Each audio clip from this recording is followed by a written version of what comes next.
महादेव, जय भोलेनाथ। नमस्कार, मैं साधना पांडे मार्गदर्शन पे आपका स्वागत करती हूँ। दोस्तों, बुरा ग्रह हो, बुरी स्थितियाँ हो, निश्चित रूप से कटने लगती हैं। यदि ये कुछ विशेष आज 4-5 कामों की बात कर रही हूँ, काम कह लीजिए, नियम कह लीजिए, यदि आप इन्हें अपने जीवन में उतारना शुरू कर देते हैं, करना शुरू कर देते हैं, तो आपको इसका चमत्कार देखने को मिलेगा। नया साल आने वाला है, हम सब अपनी अपनी तैयारियों में लगे हुए हैं। क्या करें, कैसे करें, कौन कौन सा काम करें जिससे हम अपने जीवन को उन्नत बना सकें।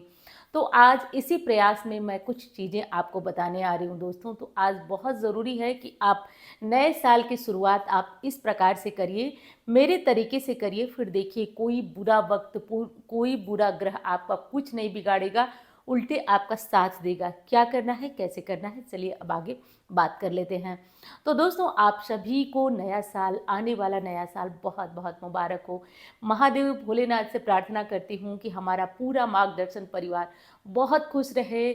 जिन्होंने मार्गदर्शन को अपना विश्वास दिया है, महादेव उसके विश्वास को पूर्ण करें। तो ये मैं महादेव से, आपसे नहीं, दिल से कामना हर वक्त करती हूँ दोस्तों कि हमारा मार्गदर्शन परिवार खुश और संपन्न, सुखी रहे, हर कामना पूर्ण हो। तो नए साल में आप सभी ये काम ज़रूर करिएगा, क्या और कैसे करना है।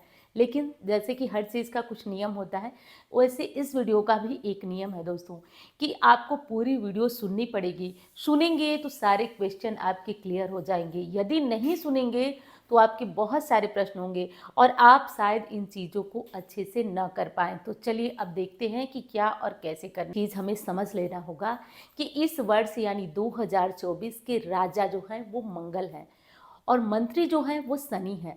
तो पूरी चीज़ जो है हम इस आधार पे रख करके करते हैं, तो हमारे बिगड़े हुए ग्रह भी हमारा साथ देने लगते हैं और हमें जीवन में जो चुनौतियाँ आ रही हैं, मतलब समस्याओं से भरा हुआ है। आप देख रहे होंगे कि आजकल जो है वो प्रॉपर अच्छी तरह से मेरे चैनल पे वीडियोस भी नहीं आ रही हैं। और कि क्यों नहीं आ रही, क्योंकि हर कोई परेशान है और बहुत ज़्यादा मेरे पास कुंडलियों की लाइन लगी हुई है कि 2024 में क्या करें, कैसे करें, कैसे नौकरी मिल जाए, क्या करें। तो देखिए, वो लोग तो आ ही रहे हैं, लेकिन मैं आपके लिए भी राशिफल अपलोड की हूँ, तो आप उससे वंचित मत होइएगा। वार्षिक राशिफल देख लीजिएगा, नहीं देखे हैं तो देखिए, ये तकलीफ़ों का सागर है, महासागर है, इससे चाहे लाख कर लीजिए। मृत्यु लोक में जब आप आए हैं तो नहीं बचेंगे समस्याओं से। हाँ, कुछ चीज़ों को अपना करके आप अपने जीवन को सुखमय ज़रूर बना सकते हैं। ये हर जगह हमारे शास्त्र कहते हैं। परेशानियां हैं तो क्या हुआ, हम बच सकते हैं उस परेशानियों से। तो मैंने बताया, राजा मंगल हैं और मंत्री जो है वो शनि है। मंगल क्या करेंगे, आपका क्रोध से काम बिगड़ेगा। पहली चीज समझिए, एकदम प्रैक्टिकल होकर चीजों को सोचिए। क्रोध से काम बिगड़ेगा। इस साल आपको क्रोध ज्यादा आएगा, हर व्यक्ति की बात कर रही हूँ। क्योंकि मंगल है क्या, पहले समझिए आप, मंगल है क्या, उत्साह है, पराक्रम है। और ये पराक्रम, उत्साह जब जरूरत से अधिक होने लगती है तो क्रोध आने लगता है। तो इस साल एक चीज आपको फील होगी, जो महसूस करने वाले हैं उनको, सभी को नहीं, कि हमें गुस्सा ज़्यादा आएगा। गुस्से पे कंट्रोल रखिएगा, 100% बता रही हूँ। नहीं तो आपके रिलेशन बिगड़ेंगे, आपकी चीज़ें बिगड़ेंगी। गुस्से के कारण बहुत सारी चीज़ें खराब होती हैं, बताने की आवश्यकता नहीं है। तो ये नियम नहीं था, मैंने सिर्फ सावधानी आपको बताई कि ये चीज़ समझिएगा। साथ साथ मंत्री शनि हैं, तो ये कहाँ भूल गए आप कि शनि जो हैं वो आपके न्यायाधीश हैं। आपने क्या किया क्या नहीं किया, लेकिन जब शनि का न्याय चक्र चलता है तो बस हो जाता है हिसाब किताब। फिर हम कहते हैं साढ़े साती है, ढया है और हम परेशान हैं। परेशान हम इसलिए हैं कि हमने जो किया था बस उसका न्याय हो रहा है, लेखा जोखा हो रहा है, तो हम परेशान हो रहे हैं। तो हमें इस वर्ष किसी को परेशान तो करना नहीं है, चाहे घर हो, बाहर हो, हमारे नीचे काम करने वाले हो, कोई हो। तो ये दो नियम हमें गांठ बांध लेना है दोस्तों, और तब जाकर हमें नए साल का स्वागत करना है। ये करिए, फिर देखिए कोई ग्रह कैसे परेशान कर सकता है। हमारे कर्म ही तो होते हैं हमारे ग्रह। यदि हम कर्मों को अच्छी तरह से नहीं निर्वाह कर पाते हैं तो हमारे ग्रह हमें परेशान कर सकते। तो एक चीज़ और कहना चाहूँगी, आपको वीडियो पसंद आ रही है तो आप लाइक ज़रूर करिएगा और हाँ, चैनल को भी साथ साथ सब्सक्राइब करिएगा दोस्तों। क्योंकि मैं चाहती हूँ कि आप जैसे मेरे ऊपर विश्वास करते हैं, मैं भी पूरा पूरा दिल से प्रयास करती हूँ कि आपके लिए भी बहुत अच्छा करूँ। तो आप लोग यदि मेरा साथ देना चाहते हैं तो चैनल को सब्सक्राइब करिए और वीडियो को लाइक करिए। तो देखिए, पहली चीज़ मैं बता रही हूँ कि कैलेंडर हो गई, घड़ियाँ हो गई, ये क्या होता है, समय का सूचक होता है। ये समय दर्शाते हैं। और समय, ध्यान दीजिए, मानव बलि न होत है, समय होत बलवान। हमेशा बलवान क्या होता है, तो हम नहीं होते हैं, बलवान हमारा समय होता है, ये ध्यान रखिएगा। तो समय का सूचक घड़ी और कैलेंडर, तो घड़ियाँ तो खैर ठीक है जहाँ है, आप लोग जानते हैं कहाँ लगाना चाहिए। कैलेंडर कभी भी दरवाजे के पास मत लगाइएगा, दक्षिण दिशा में भी कैलेंडर मत लगाइएगा, क्योंकि नए साल में सबके घर कैलेंडर आते हैं। तो चीज़ों को ध्यान रखिएगा। और आप इसे ये एक, चलिए लंबी हो जाएंगी बातें, एक समझने वाली बात है कि आपको कैलेंडर को कहाँ लगाना है। कोशिश करें उत्तर पूर्व की दीवार पे लगाएं, और फिर आप ये छोटी छोटी चीज़ें बदल कर देखिए जीवन में कैसे चमत्कार होता है।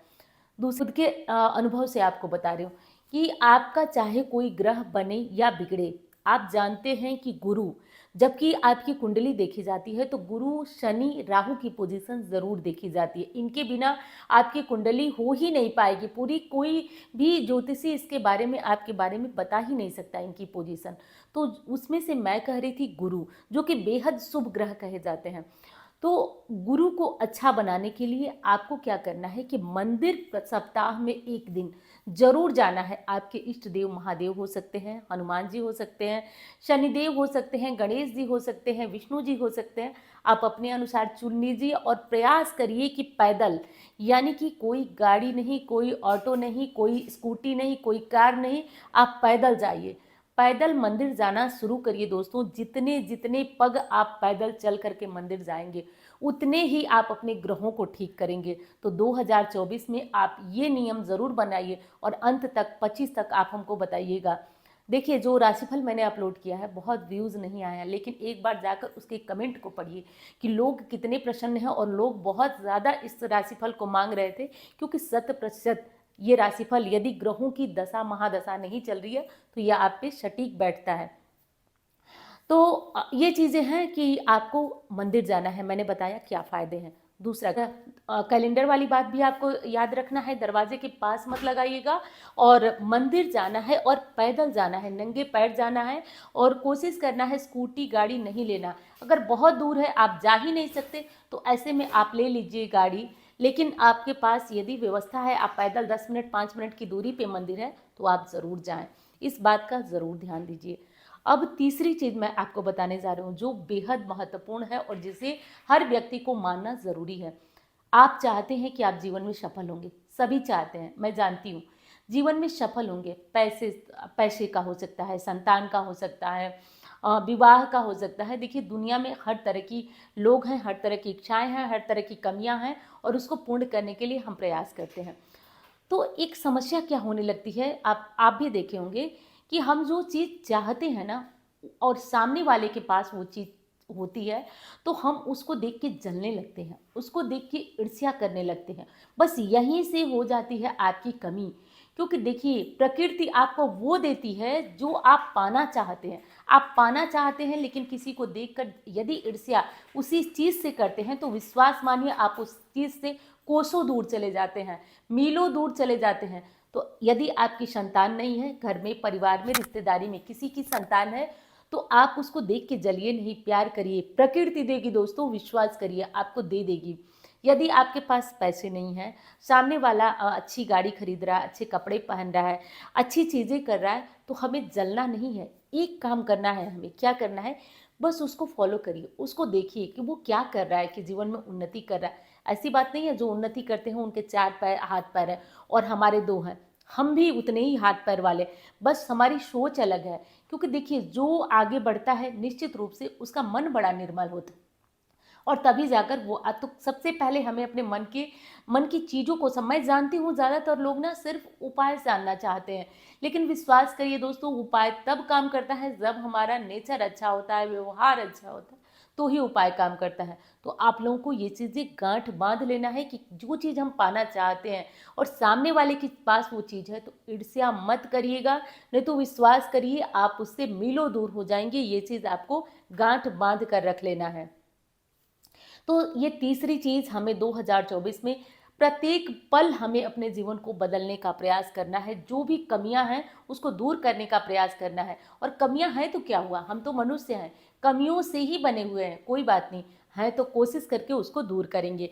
आप करिएगा, क्योंकि ध्यान रखिएगा गीता की वो लाइन, कर्मण्येवाधिकारस्य मा फलेषु कदाचन, कर्म में ही हमारा अधिकार है, फल में नहीं। तो कर्म अच्छा रखिए, विश्वास रखिए, प्रकृति आपको देने ज़रूर आएगी। आपके चाहे ग्रह शनि हो, राहु हो, केतु हो, बस आपके कर्मों का ही फल देते हैं। आपके पास संतान नहीं, आप किसी संतान का बुरा कर रही हैं, कहीं भी टोने टोटके के चक्कर में आकर किसी को बुरा भला कोई चीज़ कर दे रही हैं, वैसे तो अब चीज़ें होती नहीं हैं, तो कहाँ से होगी हमारी संतान? ध्यान रखिएगा इस चीज़ का। आप अच्छा कर्म करिए, प्रकृति आपको ज़रूर देगी। मैं जानती हूँ कुछ लोग समझ रहे होंगे मेरी बातों को और कुछ नहीं समझ रहे हैं, लेकिन आपका व्यवहार, आपका नेचर बहुत बड़ा मैटर है, महत्व रखता है कि आप जीवन में कैसे बनेंगे। महत्वपूर्ण जो चीज़ जो मैं बताना चाहती हूँ, यदि इन सारी बातों को सच करना चाहते हैं, सफल करना चाहते हैं कि कोई भी ग्रह आपको परेशान न करे, जीवन में किसी भी तरह की समस्याओं से आप आराम से बाहर निकल जाएं, तो आप और क्या कर सकते हैं? आप एक काम और कर सकते हैं जो बहुत ज़रूरी है, जिसके बिना कि समझिए कि मतलब कल्पना ही नहीं है। क्या?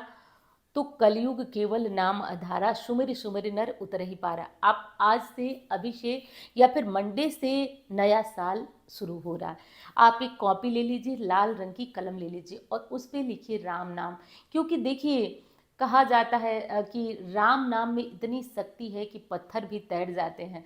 तो हम तो मनुष्य हैं, क्यों नहीं तैर जाएंगे, भवसागर के पार क्यों नहीं हो जाएंगे? आप करके देखिएगा। राम नाम लिखना सोमवार से यानी कि 2024 से प्रारंभ करिए। आपके कष्ट हरने 6 महीने नहीं बीतेंगे, आपके कष्ट हरने भगवान राम खुद आएंगे। तो ये चीज़ें हमें ध्यान रखना है और जो 4 चीज़ें मैंने बताई वो ध्यान रखिएगा। आप इन काम को करिए और चलिए दोस्तों, फिर से एक बार कहती हूँ, नया साल आप सभी के लिए ढेर सारी खुशियाँ लेकर आए, महादेव की कृपा बनी रहे और आप सभी अपना ध्यान रखिएगा क्योंकि ठंड भी बहुत ज़्यादा है, तो अपना ध्यान रखना है। और आपको वीडियो पसंद आती है तो लाइक करिएगा और चैनल को सब्सक्राइब करिएगा। कमेंट बॉक्स में खूब हर हर महादेव लिखिए। हर हर महादेव।